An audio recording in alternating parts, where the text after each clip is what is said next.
Morning, everyone. How you doing? So it's Monday, fresh new week to the stock market, and we have a couple of, obviously glaring topics to refer to. Just a heads up, if you're watching this channel for the first time, I am actually in a hotel in New York, not in my normal studio, so lighting and the like is not what it's always been because I'm using basically the hotel room and hotel architect or art as a backdrop. But that said, we still got to talk about the markets and the topics that are interesting to me. So first and foremost, I'd be remiss if we didn't talk about the events in Saudi Arabia. There was an attack that appears to have taken 50% of their oil output offline. There hasn't been much details of who's and all of that. There are some people claiming responsibility. This oil strike in and of itself, it will have some short-term effects. I expect gold and silver to go up, right? The whole thought about world events and the like.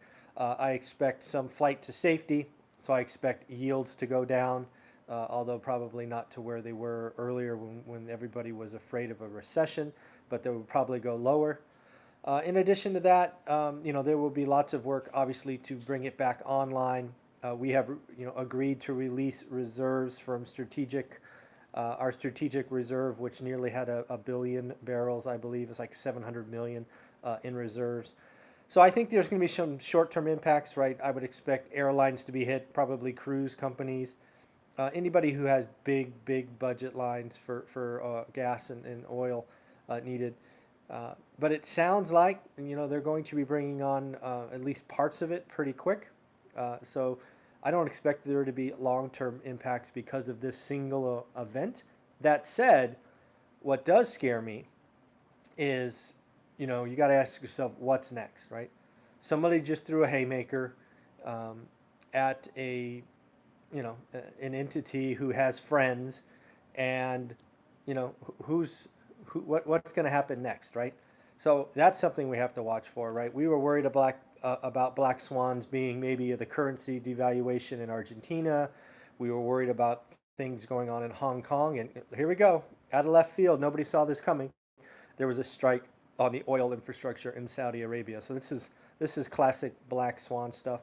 Again, I don't think this singular event is all that traumatic. There'll be some noise in the system for a couple of days. But I suspect there will be retaliation.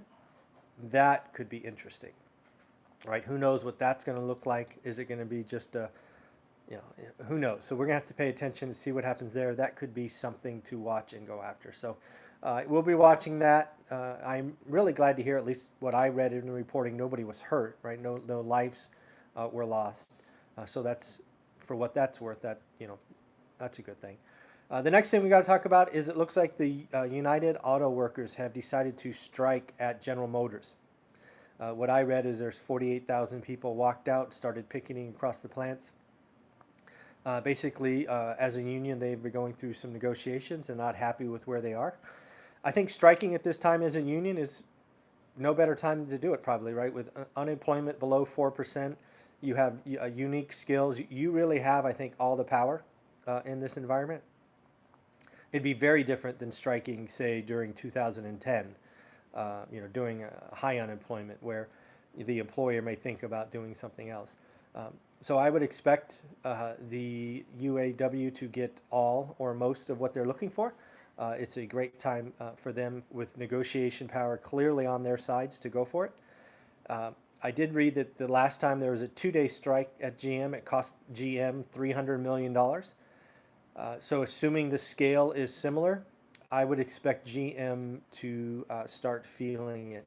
It is possible they built up some reserves in the system so that they might be able to limp along for more than a couple of days this time. But I suspect if we're still talking about the GM strike come next Monday, it would be very interesting, because I think, again, just looking at the chessboard, who has the power today, it is definitely UAW. The longer this goes on, say this goes on 2 or 3 weeks, then you have probably some people, some individuals, so some of those 48,000 folks that are living paycheck to paycheck, that are going to start to get nervous. So I think in the beginning, all the power is for UAW. But if GM decides to buckle down and hold on, and they're willing to stretch it out weeks, if not months, they could weaken that. But I certainly hope it doesn't go that direction. This is the time. The economy is good. Let's get back to work. Let's get to manufacturing stuff, and let's keep that going. And then the last thing I read is Ron Paul. I call him a perma bear. He's always whining or screaming at the TV. His latest tirade is about, interest rates are going negative in the U.S. We're in the biggest bond bubble ever, and he just goes on to spout facts, but he doesn't really ever, at least nothing I have read, talk about when.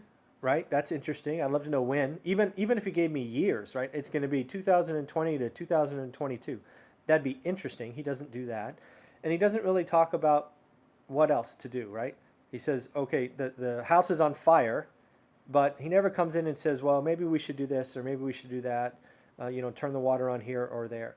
I think talking into the TV without, kind of either giving a time frame so people can take action or talking about what might be possible is not the best thing to do. So in the end, as a real estate guy who is interested in understanding consumer behavior because they are the owner-occupants and interest rates because they are the cost of capital, what I see in the news today is the events in Saudi Arabia, short-term impact, some flight to safety, probably not meaningful because it sounds like stuff's going to come online by the end of this week.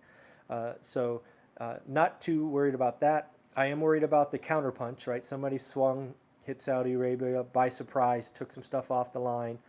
They're going to swing back.